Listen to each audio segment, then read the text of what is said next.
So we've got a tale of two weather events, Lauren. We've got all that snow and ice in the mountains and then fire down here. That's right. We've been battling that fire and ice boundary across Colorado all throughout the day today, and we're not even quite done yet. We do still have several red flag warnings out there, and we're already starting to see that heavy snow push its way into the high country. The one thing that all of Colorado does have in common today are the winds. Let's go ahead and take a look at our wind gusts all across the state, and you can see where those pink areas are. That's where we're seeing the gustiest winds right now. Up northwest in Meeker, we're seeing winds gusting up to 54 miles per hour. Down south in Alamosa, 53-mile-per-hour wind gusts, and we're seeing 30 and 40-mile-per-hour wind gusts all up and down the I-25 corridor. Now we zoom into the Front Range here, and you can see Loveland Pass, wind gusts gusting up to 40 miles per hour there, 39-mile-per-hour wind gusts in Red Cliff Pass, and 27-mile-per-hour wind gusts up in Black Hawk. So we're going to continue to monitor these gusty winds throughout the evening. Right now, temperatures are pretty mild, and they're going to drop tomorrow, but we did have one last day in the 60s today. 69 degrees was our high in Denver. Most of the Front Range and Eastern Plains was either in the middle to upper 60s, lower 70s. We even saw some middle 70s out in the plains. The high country maxed out in the 40s and 50s, and we saw lots of 60s out west.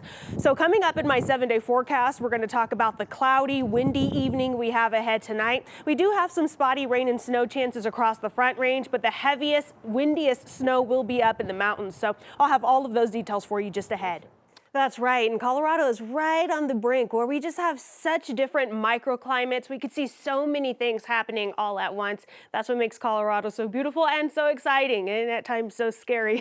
We have a live look outside over downtown Denver. That cloud cover is starting to move into the Front Range, and that's next to some snow that's starting to build into the high country. Right now, we're at 64 degrees at DIA, very warm for this time of year, where our seasonal high is usually around 50 degrees, so well above average again today. Those winds gusting in from the west-southwest at 23 miles per hour. These are sustained winds. That's not even talking about those winds gusting up to 40 miles per hour at times across the Front Range and especially into the foothills and high country. The high country seeing those winds gusting up to 75 miles per hour.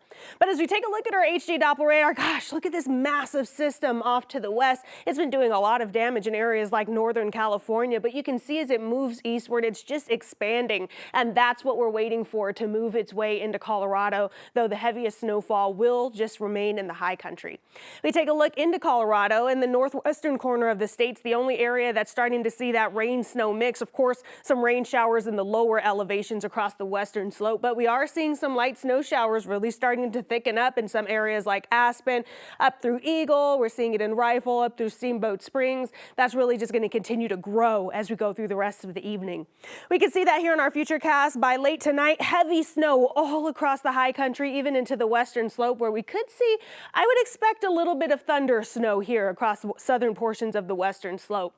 As we move into the rest of the evening, we could see a couple of stray raindrops make it into maybe the foothills, western portions of the Front Range, but will stay mostly dry until the early morning hours tomorrow. So this is 2 a.m. where the first approach of this system into the Front Range is going to be some rain showers around the Denver area, then south near the Palmer Divide. And then as we go into later tomorrow morning, 7 a.m., we're seeing that heavier snow again across the Palmer Divide. It's very spotty across the Front Range and Eastern Plains. If you get some, it'll be pretty heavy at times, but the vast majority of us will have a pretty dry day tomorrow. Heaviest snow continues to stay off to the west throughout the day Sunday. Sunday evening and afternoon, we're still seeing these very spotty rain and snow showers. Heaviest stuff still staying up in the mountains. And then late Sunday night, we will start to see some clearing, making way for a sunny Monday morning. Now, our red flag warnings for today have not expired. We do still have a few hours left, so we do want to continue to watch for increased fire weather danger across the Front Range and Eastern Plains, where we're just going to continue to watch for very dry air, warm temperatures, and gusty winds to really make it hazardous to start some fires out there. Now, we take a look at our high wind alerts, and to the south, the difference between this and red flag warnings are the red flag warnings are paired with dry air. This is only speaking about winds. So we do have high wind warnings off in central portions of the western slope and then southern portions of the Front Range, Pueblo down through Trinidad, Sangre de Cristo Mountains, Wet Mountain Valley, San Luis Valley, and then the southwestern corner of the state under a wind advisory for those winds gusting up to around 55 miles per hour. So with all of that snow to the west, we do have winter storm warnings in red. This is going to include areas like Rocky Mountain National Park, I-70 corridor through the Eisenhower Tunnel, mountains of Summit County, up through Rabbit Ears Pass, even the northwestern corner of the state. Most of these areas expecting around 8 to 24 inches. And then we do have these teal areas, which are winter weather advisories. This is going to include some lower elevations like Granby, Grand Lake, Dillon, and then southern high country areas. Those areas are going to see smaller snow totals, but all of those areas can expect gusty winds to create that blowing snow, whiteout conditions, reduced visibility, very hazardous road travel. We take a look at our snow totals. Of course, the highest stuff off to the west, but Denver and northern portions of the urban corridor into the Front Range could see maybe a couple inches of snow. I think the highest snow will fall south of Denver across the Palmer Divide and then west into the foothills as you make your way into the mountains. Tonight, overnight lows mostly in the 30s across the Front Range and Eastern Plains, teens, 20s, 30s in the high country, 20s and 30s out west. Tomorrow, those temperatures drop from the 60s we've been seeing for the last several days. We're going to see highs into the lower 50s in Denver.